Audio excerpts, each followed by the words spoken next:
Ladies and gentlemen, welcome to the Paranormal Portal Night Terrors. I'm your host, Brent Thomas, and you got me for about an hour here, so hope you guys are doing great, and thank you so much for joining me here on the show. It's always a great pleasure to turn on the lights and to see people coming in. It's it's always a great honor. I always appreciate it, but I hope you guys are doing great out there, whatever's going on in your world. And obviously there's lots of craziness going on in all of our worlds, but I guess, I think we'll be okay. I hope so. My God, I really hope so. But anyway, got a good show lined up for you. If you're new to the show, the Night Terrors are our shorter format Paranormal Portal. And this means we'll be going for about an hour, roughly thereabouts. So I'll be keeping you company and doing my best to keep you entertained throughout that time, telling you ghostly encounters that people have experienced, and we'll discuss. And if you want to call into the show, the phone lines are open. The number for the show is 720-923-0500. Again, 720-923-0500. And the number's on your screen. As you're looking at me on YouTube, it's right up there. I got to get my hand pointed in the right direction. It's right up there. So that's where you'll find it if you decide later, hey, I want to call in. I want to talk about this thing. So I'll be waiting for your call. But to get started, hope you all are ready because it's time for bed.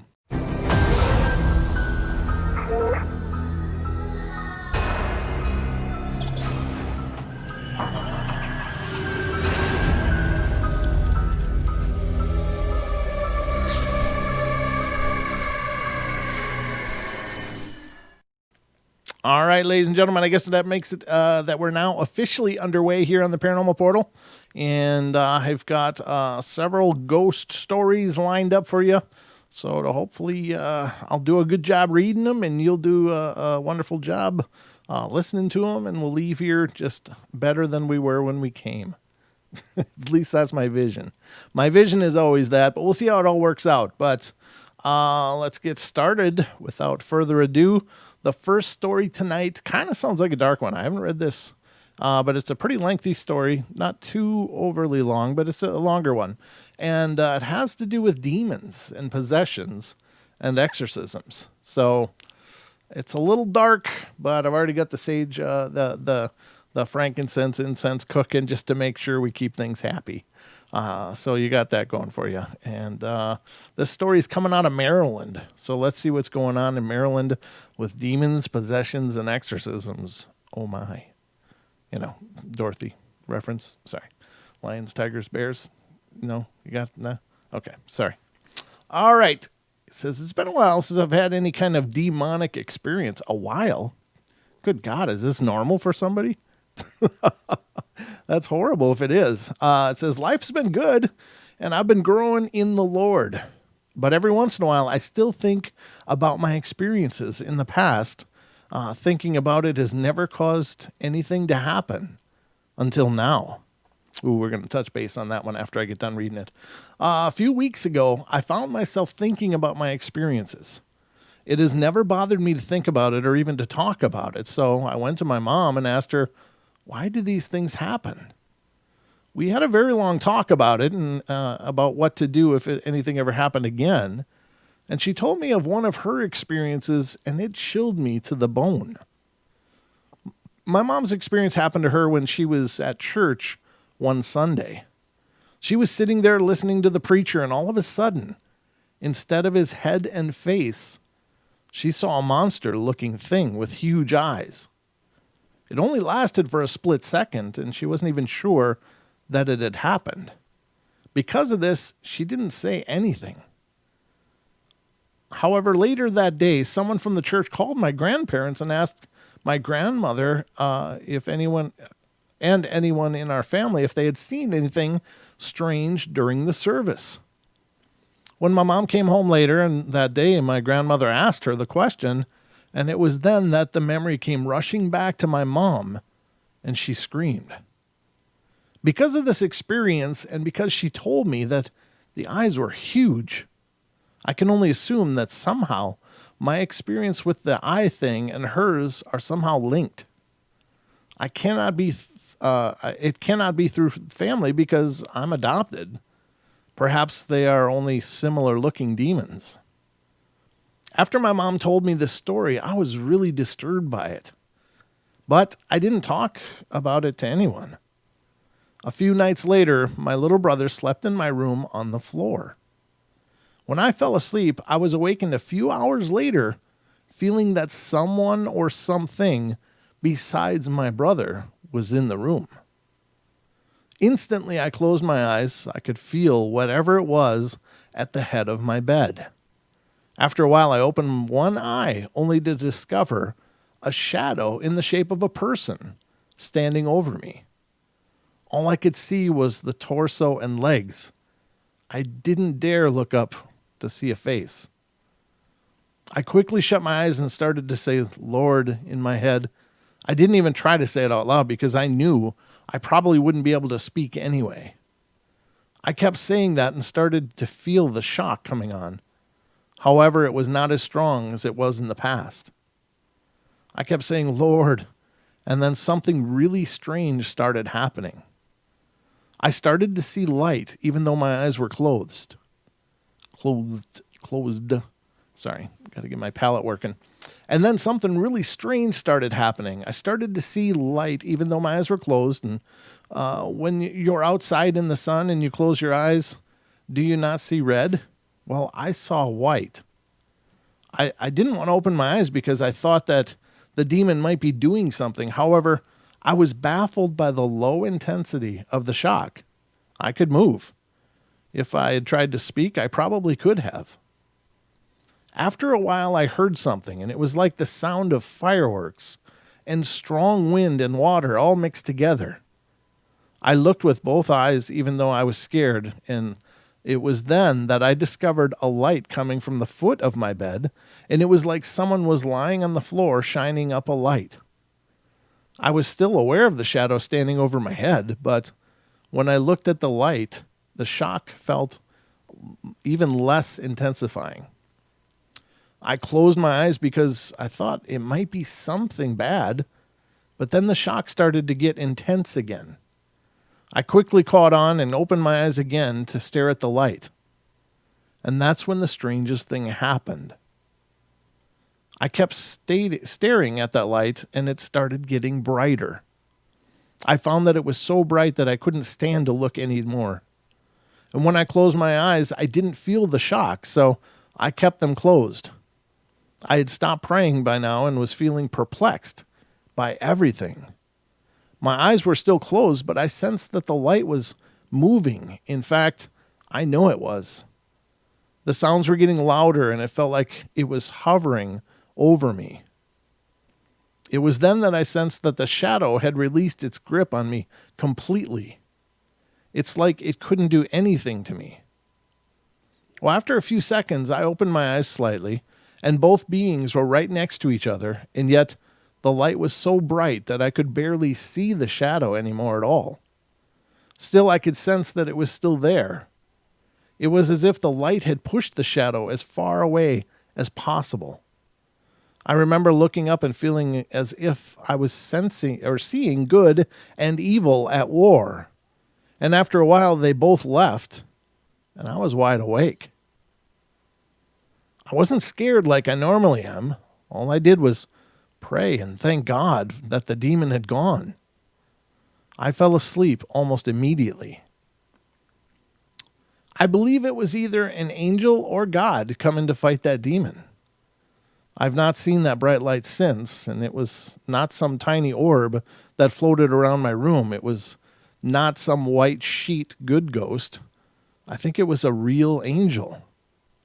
And I am in awe of what a powerful God I have.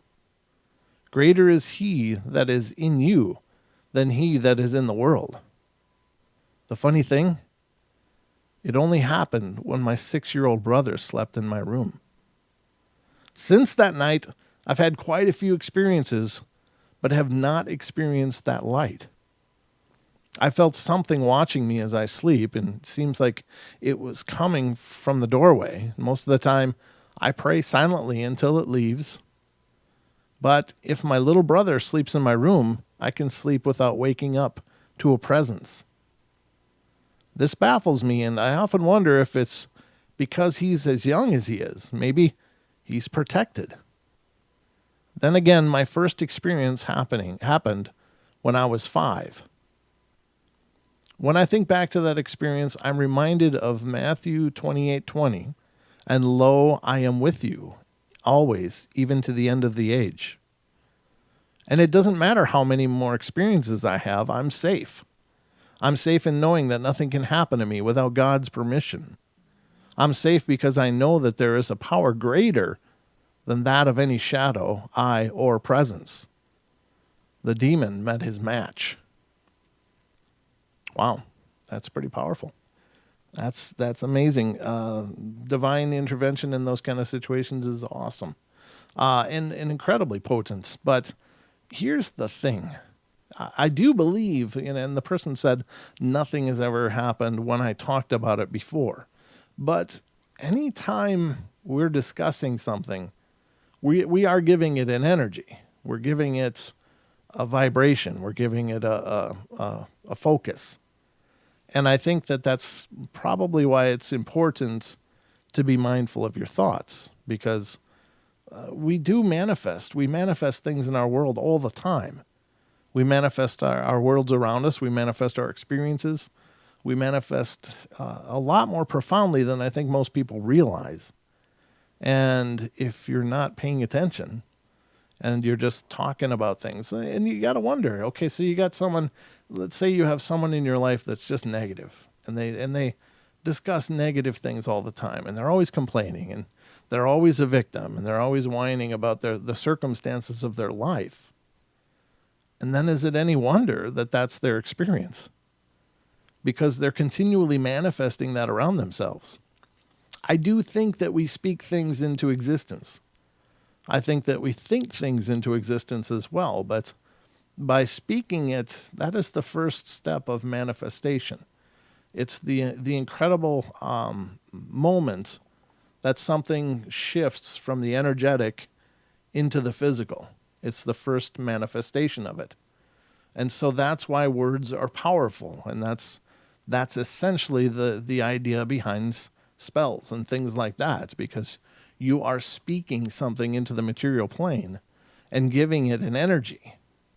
And that's why prayers can be very powerful. By speaking, prayers out loud, you are manifesting that in your experience.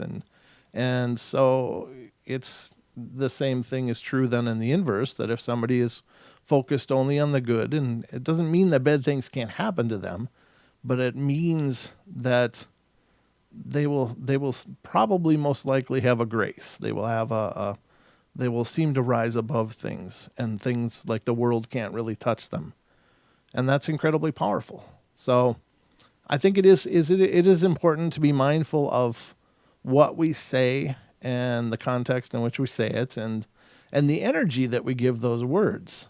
So how many times have people said things in anger? And, of course, those angry words are painful, but they become ever so much more painful when they're forced with anger and rage and those negative emotions. And that's when they cut, and that's when they hurt. Some people have been yelled at and talked like that to their whole lives. And they kind of become maybe a little impervious to it in a sense. But nonetheless, we have to be mindful of those things, because we really do manifest our experience. And in that, we have to be careful about, what we're bringing into the world. So, yeah, speaking of things like this can, in my opinion, manifest them and can cause things to happen. There's an old idea in many occult and esoteric circles that has to do with magnetism, and magnetism is the idea that you magnetize yourself to these things, and it also comes up in the Secret or whatever that deal was that was going on, where people were so amazed at this revolutionary writings of wisdoms and stuff. But those are not new ideas. Those ideas have been around for thousands of years. It's just repackaged as The Secret. But we do magnetize ourselves, knowingly or unknowingly. And so I think being mindful of that is good, not only in that you don't want to manifest bad things, but you actually claim your power in knowing that your words have power. Just my opinion, but I believe in that stuff 100%. I think there's a lot of truth to it, and the ramifications are as huge as you want to allow them to be. So anyway, I got a couple of calls here, so we'll start with the first call, and this is coming from area code 228. You're on the air. Hello, how are you tonight? I'm doing well. How are you? Oh, can you hear me okay? Yes, I can hear you great. Okay, I had an echo for a second, and I couldn't really. Oh. I was hoping you could hear me. If at any time you can't, I have my earbuds in. Okay. And if I need to take them out, let me know. Nope, you're good. I can hear you fine, and there's no echo on our end. Great, glad to hear it. Brent, this is South Hazel, and ask me to keep you posted if anything else, popped up, happening around the house. Uh-huh.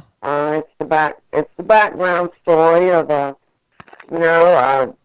told you that my son and I had both heard a scream growl from a mile or so off not too long ago. Mm-hmm. And yes, I felt the squatch around my yard before. I sense the feeling of them. Once you've seen one, you just kind of sense it when they're around. Right. And we discussed that too. Sure. Well, I had part of my acreage mowed, and it mowed down all the tall shrubs and weeds and sumac, and that was a good 8-10 foot. And I told you deer run my yard and the neighbor's yard as well, and there's a lot of truth. You can find a lot of deer tracks in the lower part of my yard.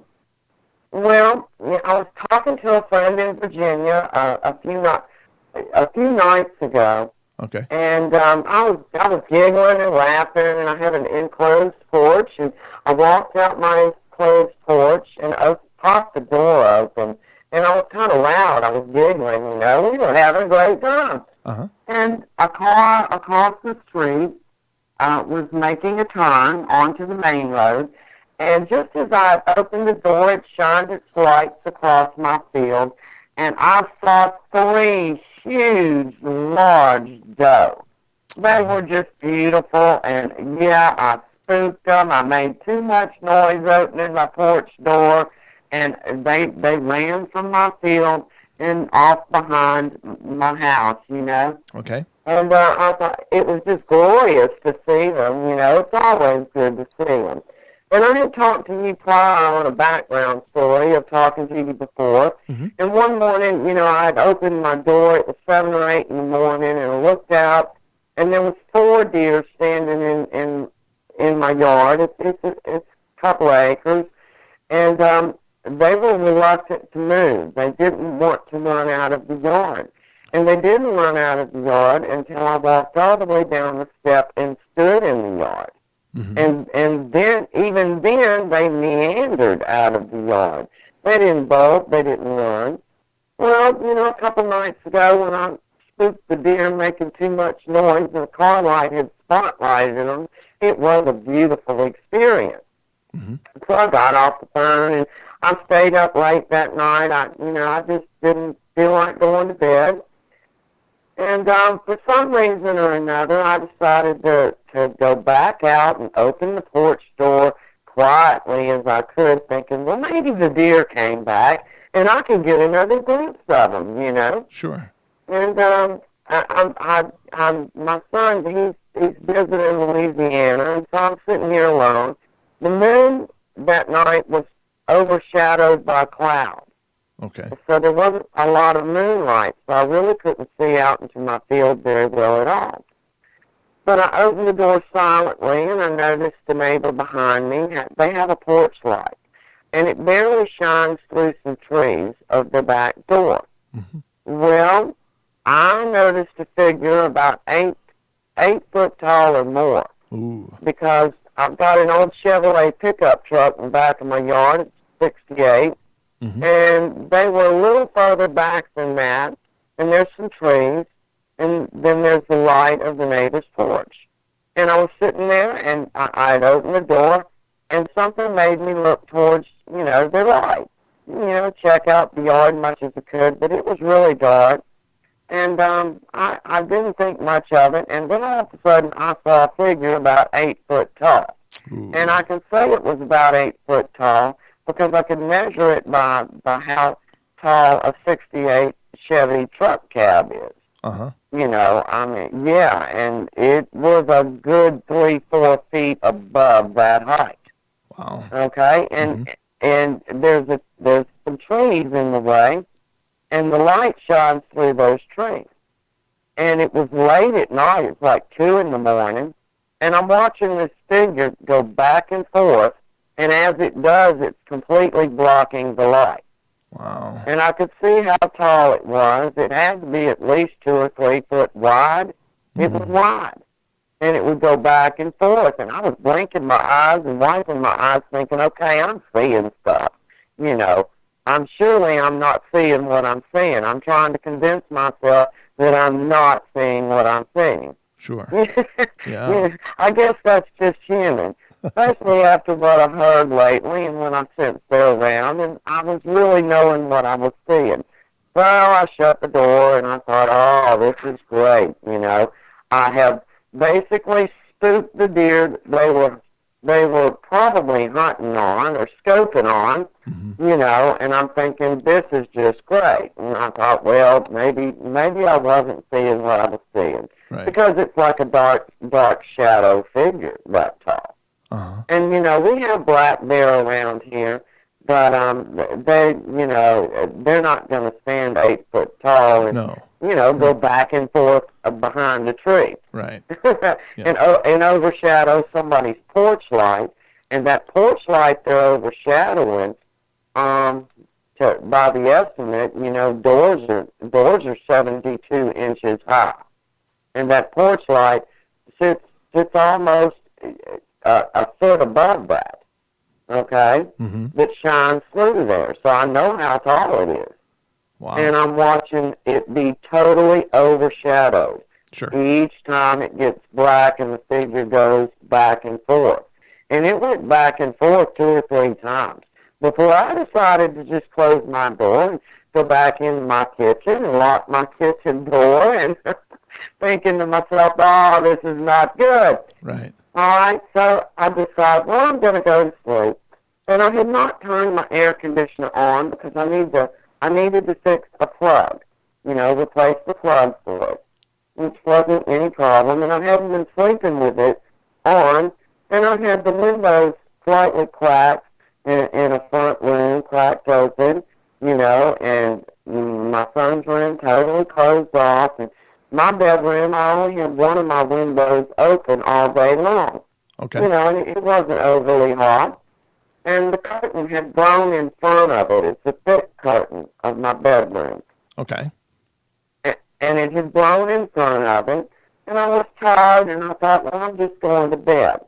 And I thought, I need some breeze. And the curtain was almost closed.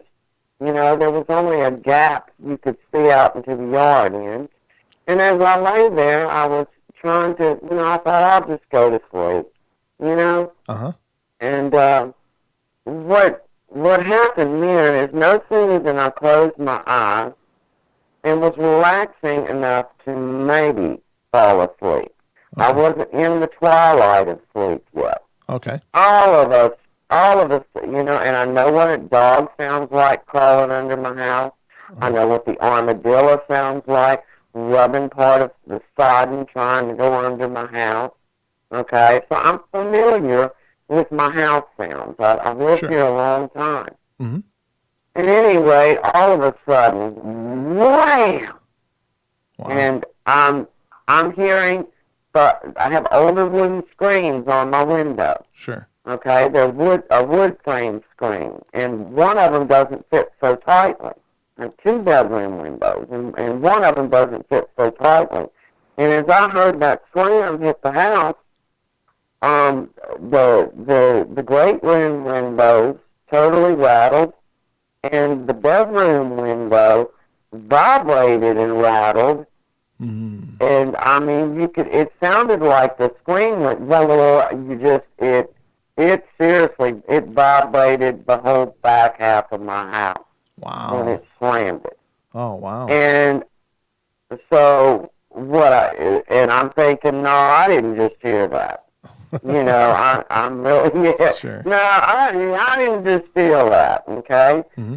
So I think, well, I get up, I close the window, okay?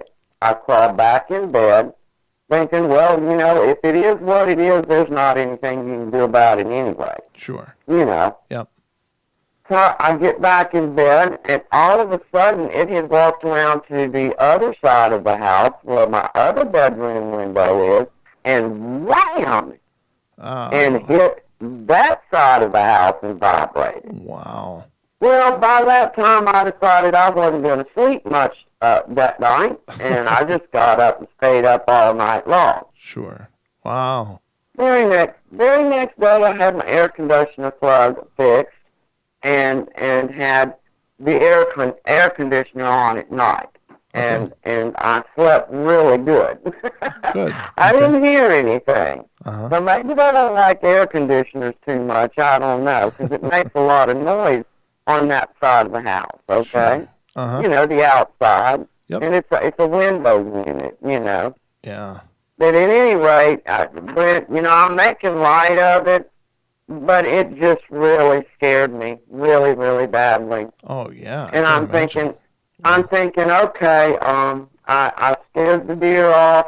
They're mad because the field is mowed. That was probably good hunting coverage for them. And, I've had deer huddle in my yard, not wanting to leave my yard. Yeah. And I sure know, prior to them slapping my house, I had just spooked 3 big, huge does. Oh. Now, I'm only 5'1.5", Mm-hmm. and the back of one of those doe would have come clear to my nose. Oh, They okay. were huge. Yeah, those are big deer. They were huge. Yeah, I loved watching that. Yeah. But I really think that they weren't too happy that I had spooked those deer out of my yard. Sure. I don't know. That's just what I deduced. Right. Yeah, I think. Needless to say, there's woods around me, and there's wood lines, and there's waterways they can travel, and Mm-hmm. there's also subdivisions, in skirting a 15-acre lane of Yeah. large acreage lots all the way down it. Mm-hmm. There might be 5 people that live down this lane, 5 houses. Sure. Yeah. And it just wasn't fun, and I really thank you for the opportunity to get it off my chest. Absolutely. It is wonderful people like you that offer us an avenue to share, and I feel comfortable sharing with you. I needed to tell someone that would believe me. Mm-hmm. There's not much a person can do about it. Yeah. It's It's scary stuff for sure. And I mean, if it continues to happen, I know you probably already know this, but I know a lot of people have had good success. If you want to get rid of a Sasquatch coming up to your house, just put trail cams out there, and they seem to avoid the area completely. So, but man, I'm so sorry that that's what you went through. But I'm glad you're okay. Just keep us posted too.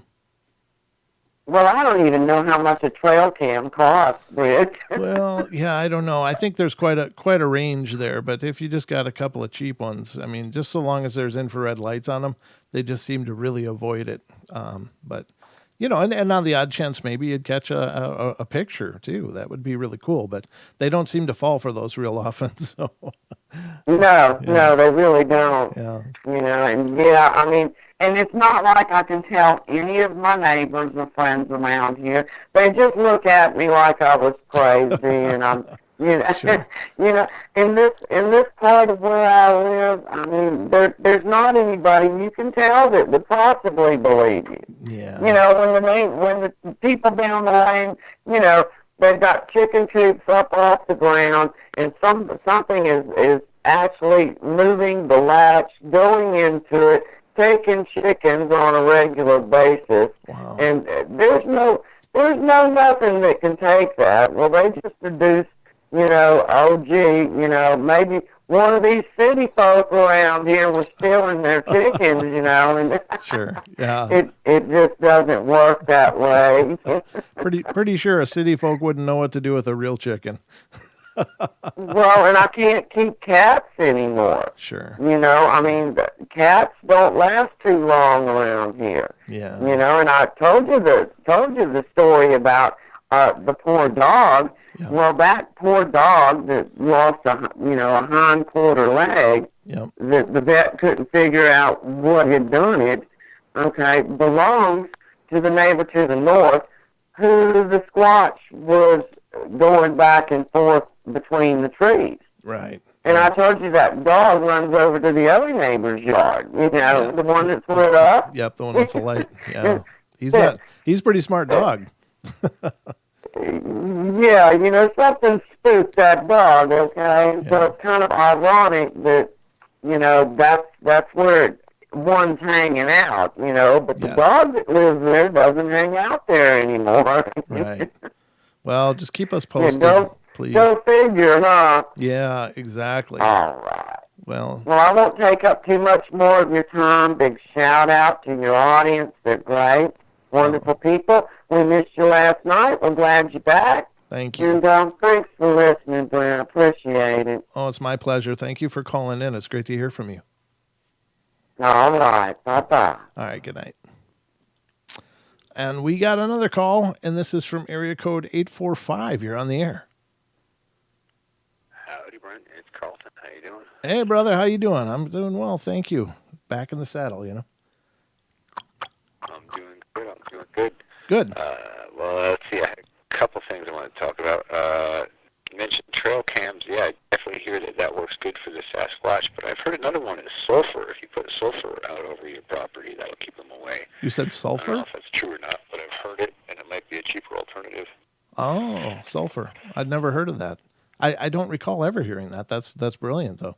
I wonder what it is about sulfur they don't like, but then again, it's kind of foul-smelling stuff. I wondered that too, but yeah, exactly. It is kind of not the best smell. Yeah. I wanted to go back to your other thing where you're talking about people going through emotional pain and stuff. We've done some listening to some interesting psychologists over the time, and they were talking. One of the guys was talking about how emotional pain is the same as physical pain. It affects the same part of the brain. Oh. Wow. Well, I thought that was really interesting when I heard that. that is interesting, and I've heard in terms of abuse, like emotional abuse, is actually more damaging in a lot of cases than physical abuse on the development of the person psychologically. I don't know if that's true or not. I've just heard that second or third hand, but it stands to reason, that those kind of things. When you get hit, and then you stop being hit, and then you'll heal or get better. But when somebody hurts you in the heart, that just never goes away. So. Yeah. Physical pain goes away much quicker than emotional pain, I think. Yes. Speaking from lots of experience. I hear you. I'm not laughing. I'm not laughing. With me today. I'm not laughing because it's funny. I'm laughing because I know where you're coming from with that. Yeah. Unfortunately, I've had I've had a bucket full myself. So no, but that's very true. Very, very true. Yeah, no, I know where your heart is, Brendan. Anyway, I just thought I would throw that little tidbit out for people who've been through some emotional pain and maybe don't recognize that it affects the same part of the brain and has basically the same effect on the body and the psyche as physical pain. So Wow. just something to think about. Yeah, I think that's brilliant, and it's a beautiful addition to that for sure. That there's another reason to be mindful of those angry words, right? Absolutely, yeah. Boy, I'll tell you what, it's so easy to do so much damage to someone with words and think that you're just using words. Yeah. But boy, you can really hurt somebody with words, and vice versa. You can really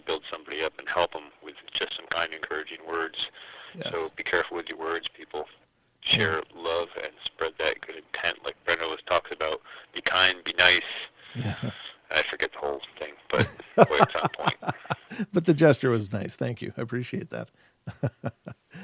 I think it's Right. Very important good. because I think that we can fundamentally change things with those intentions. If you're good, you're kind, you're nice, and you go out of your way to help people.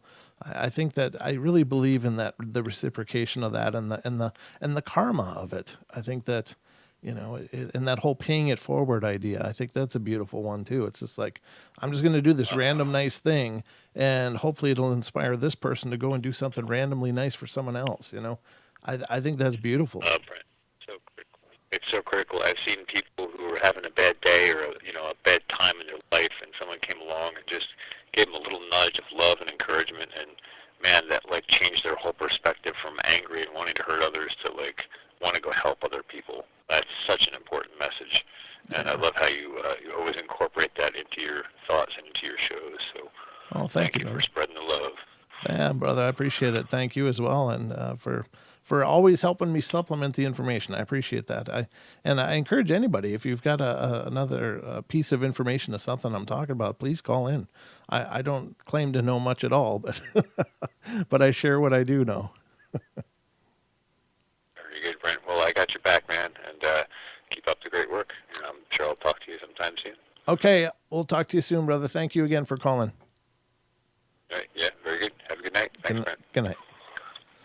And now, ladies and gentlemen, remember, tomorrow night we are going to be joined by our wonderful psychic, Deborah Varner. She's going to be doing call-ins tomorrow night here on the show. So if you call in, and I'm not trying to close up the show. Don't worry. We got more show coming, but tonight. But I just want to make sure to mention this, that Deborah Varner will be joining us tomorrow night doing live readings to callers of the show. So if you call in the number that you're seeing above my head tomorrow at the same time, but it's a 2-hour show, please call in and you can get a reading of your own, kind of maybe get an idea what's going on in your world and some ideas and angles that you may need to pay attention to. So she's been doing this for years on the show, and she does such a wonderful job and has helped so many people out of the kindness of her heart. And so tomorrow night, that'll be on the show. Friday's 2-hour show. Mrs. Deborah Varner will be joining us. So please tune in then and take part of that. That'd be great. So I have more stories for you guys. So let's see what we got. Yeah, we got plenty of time. Plenty of time for more stories. You never know. I might even go a little long today. I'm not promising nothing, but maybe. So this one's coming out of Wisconsin. It has to do with miscellaneous activity, which is kind of a bucket of different things usually. So it says, okay. This one says, while visiting an uncle in Milwaukee, we had gotten into a discussion about one of their father's deceased brothers. So my uncle's uncle. Apparently, my whole family used to run a farm back in the day, and one night he simply went berserk. He went out into one of the barns and got a wood chopping axe and went into their home, and he climbed the steps up to the second floor, and he went into the guest bedroom where his cousins were sleeping. Well, he killed them in cold blood and then killed himself. What a horrible, horrible thing. In the morning, they found the mess he left for his family to find. The room had gruesome splatters of gore on the walls, and somehow some of it even managed to get up on the ceiling. Even after everything settled down, they tried to fix the room up, but the room refused to be covered up. First, they tried to paint the room, but after a few days to a week, the stains of the blood would seep through. Oh, the neighbor's dog.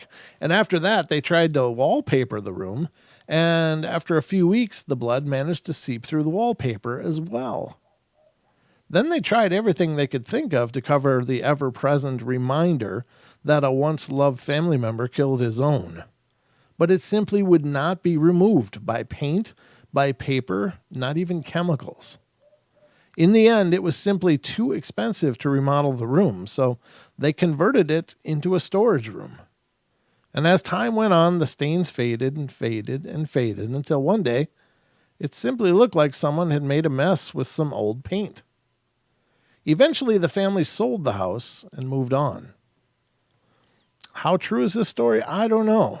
But I do know that a sort of madness seems to be inherited in my family. One of my mother's uncles shot himself in the face with a shotgun, and it seems to happen almost every generation. A self-inflicted tragedy occurs. Well, mental illness does apparently run in family lines, unfortunately, and as tragic as that is, but it certainly can be spread to offspring, and so that's horrible, though.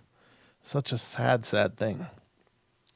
All right, the next story is coming from Illinois, and this is has to do with kids, little kids seeing spirits. So this one's not overly long, but it's a little longer. It says, I'm really aware of the fact that children have active imaginations. However, I'm also under the impression that my best friend's sister, Brianna, is only 2, and while she is a very smart child, I believe there is no way possible she could have made up the things that we witnessed her seeing. The first time we began suspecting Brianna may be seeing ghosts was when we were at my friend's old house packing for her move. My friend's parents and other visitors to this house had reported seeing ghosts and or orbs. However, Brianna's were far more realistic and detailed sightings. Me and my friend Stephanie had been sitting in the living room watching SpongeBob cartoons when Brianna suddenly started screaming, "Ow!" from the playroom. Of course, we rushed to her side, just being afraid that she had been hurt. But when we reached her, she told us that it was not her that was hurting. Confused because there had been no one else in the house, we asked her who it was. "Grandma," she replied to us, with her hand over her heart. While it seems normal for a little girl to worry about her grandmother at times, it turned out that her grandmother had died of a heart attack that very morning. At the time, I was a skeptic, and I looked for any logical explanation to her sighting, and in the end, I was unable to find one. Not even her parents had known of the heart attack until later that day. Several weeks later, we found Brianna claiming to be seeing ghosts again, and this time it was after they had moved into their new house. Brianna came rushing into the living room crying. Again, we assumed she was hurt and began questioning her on what hurt her, or what was hurt. And being a 2-year-old, she still had some of her colors mixed up, and at that time had switched green for white. And as soon as we began asking her what was wrong, she began explaining that she had seen a man with green ears and messed teeth. She told us that he was saying to her that he knew her mama and wanted to be wherever she was. While you probably are as you're reading this, I also assume that this was just a child worrying about her mom like she had her grandmother. The part that had really scared me was when she told us he wants me to go with him, and reached her arms out as if to take someone else's. Her final sighting was of what she explained as a little boy with strange clothing. I assumed her strange clothing would be something old, or at least before her time. Brianna was sitting on the bed staring into the closet, and Stephanie and I instantly became curious and asked her why she wasn't playing or even watching cartoons. Brianna replied that the little boy was lost and he couldn't find his mommy. She turned to her sister Stephanie and asked, "Stephanie, is it okay to share our mommy with him? He wants one too." Well, Stephanie and I were surprised by this question, and by this time I had finally become a believer that it was no longer just a child's overactive imagination. Besides ghosts, Brianna has and still is experiencing many other strange events. One night in the summer, we were spending the night at Stephanie's, and as I did almost every night, we awoke to her mom crying. We asked what was wrong, and she explained that Brianna had had a nightmare earlier and had recently woken up again. This statement confused us, and we prayed for more details. Stephanie's mother explained to us that she had shot straight up from her sleeping and stayed bolt upright. And afterwards, Brianna began laughing in a voice that definitely was not her own. Tiffany, Stephanie's mom, began crying harder and told us that that just was not my little girl. I could see it all in her eyes. Stephanie and I have been true believers in the paranormal ever since these events. We are also very curious as to why her 2-year-old sister is seeing these things so vividly, and yet no one else does. I personally would like to hear of similar experiences and how long they lasted. Yeah, that's tough to know because the kids, these little children are very, very perceptive, but it is very common for them to outgrow it. I don't know. Again, I often ponder, why is it? What is it that changes? And I can only think, I guess I've got several ideas. I mean, maybe it has to do with the blood chemistry that's changing as they age and as their body changes. But could it also be just a matter of focus, that their focus has changed as they get more involved in the world and as they become more, focused on their lives? Does that end up edging out that awareness? And I don't know, because these experiences are so incredibly vivid to these children. It's like they're seeing these things as if the people are just as real as we are. And so it's hard to imagine just suddenly not being able to pay attention to that anymore. And maybe some of it is just on purpose. Like maybe they just get freaked out so many times that they just build up these mental walls. It's hard to know. It's hard to understand for sure, but it is not uncommon that young children will see things for a number of years and then suddenly just kind of outgrow it.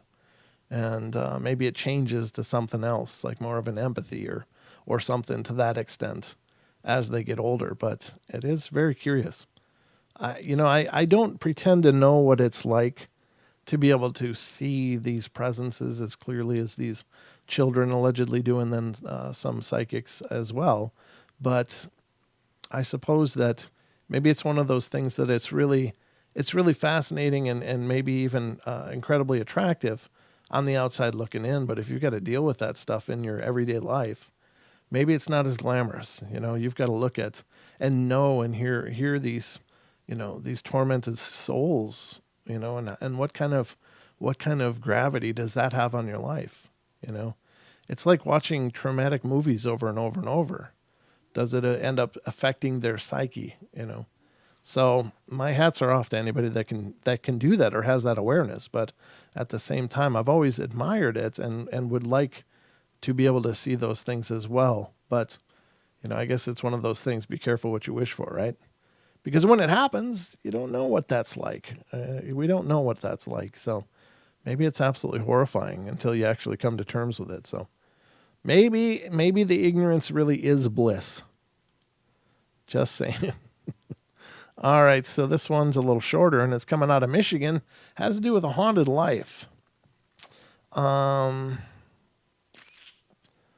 Okay, it says, let me see where to start this, because it always starts out with this fluffy stuff. It says, well, I wouldn't say I'm a psychic, but I am a sensitive. Probably before the incident with the blonde girl, which is one of my more recent experiences, a boy revealed himself to me. A nice evening was ending with a family party at my apartment. My mom was making drinks for our guests. And, let me look at this. Aussie Tiger says, so we go to school and our minds then crammed with so much stuff that all the paranormal stuff is probably blocked out in us. That's my guess. That's a good guess, brother. Very good guess. And that's very possible, or a million other things that end up taking up our focus instead of these whimsical child minds that are just wide open to everything. It says, a nice evening was ending with a family party at my apartment. My mom was making drinks for our guests and sat down in the living room with us to watch a movie. Getting bored of the dull movie, I wanted to get one of my books in the bedroom. Not even expecting anything paranormal or supernatural to happen, I walked out to the hallway and stopped quickly with a shock. A cold sweat began to cover my body, and my bones ached from being stiff with fright. I will tell you the truth, though. It hurts to say it. I was scared. I won't say any excuses about it either. I was just scared. Before me stood a boy, maybe 10 years old. His face was blurred, like he didn't have one at all. Like a TV show that will blur out the faces of the criminals so they won't be embarrassed. His hair was black and kind of shaggy, and he wore dark clothes, like someone would wear to church or to a funeral.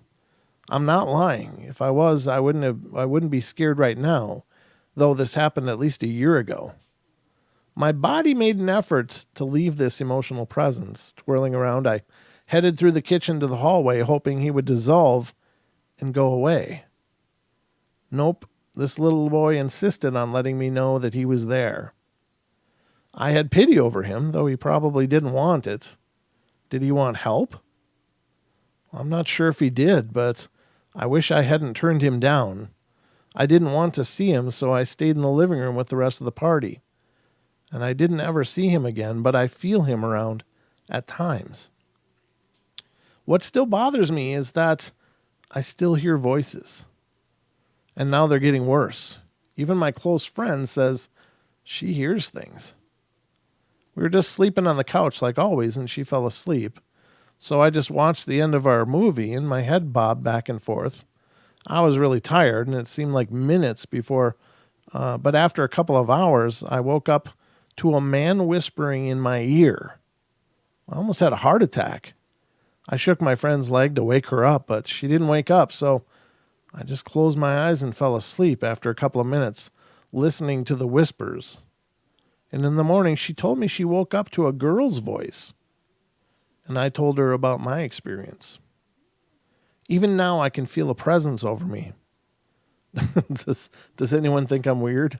I feel like it. Well, I don't know if it's weird. It's certainly got to be, it's got to be an incredible weight to carry, I guess. This one's very short, and this is going to be our last one for tonight. Getting wiped out, sorry. Not a lot of energy tonight. So this one's coming from Tennessee, and it has to do with sleep paralysis. I woke up just like I normally do, turning over and going back to sleep. This time I was lying on my back, looking up at the ceiling, when all of a sudden, I couldn't breathe. Got some in my eye. I saw something hovering above me, and it was as if I was wearing a pair of glasses that had a smudge on them. That's the best way I can describe it. My wife was sleeping within touching distance, and I have 2 dogs, both of which were also on the bed. Sorry. And neither of them were awake. I tried to talk, but I couldn't speak. I attempted to wake my wife using my right hand, but couldn't move it, and I'm a fairly strong person, but still could not move my hand even a few inches. I focused back on the smudge and continued my struggle. It then seemed as if my eyes were shutting on their own. I felt like it was a battle, and I was losing. I felt like I was dying before my eyes. Completely closed, I screamed, "F you," in my head. I fought to move extremely hard and finally I touched my wife's shoulder. Then all of a sudden, everything was okay. It was 12:30 a.m. I told her to turn on the light, which took her forever, and then I explained what I thought just happened, and she didn't believe me. She just thought I was dreaming, so I got out of bed and started writing this. I'm just not sleepy. Yeah, that's tough. That's incredibly tough. I don't like sleep paralysis, but again, we appreciate your generous support. Thanks, Julia. Julia's always toeing the line. I think that, again, if you're dealing with something like this, and I know a lot of people have suffered from sleep paralysis, and I think that the key to remember is if it's not a medically induced kind of sleep paralysis, not by medically induced, I mean just by our body chemistry and physiology and stuff. If it is indeed a spiritual attack, you can protect yourself. You can ward your bed or protect your sleeping space through many ways. If you're a Christian, you can say prayers. You can get holy water and anoint your bed with prayers. You don't need a priest to do that kind of stuff. You can just get some anointing oil. You can make your own anointing oil. You can look online and find recipes for making your own anointing oil.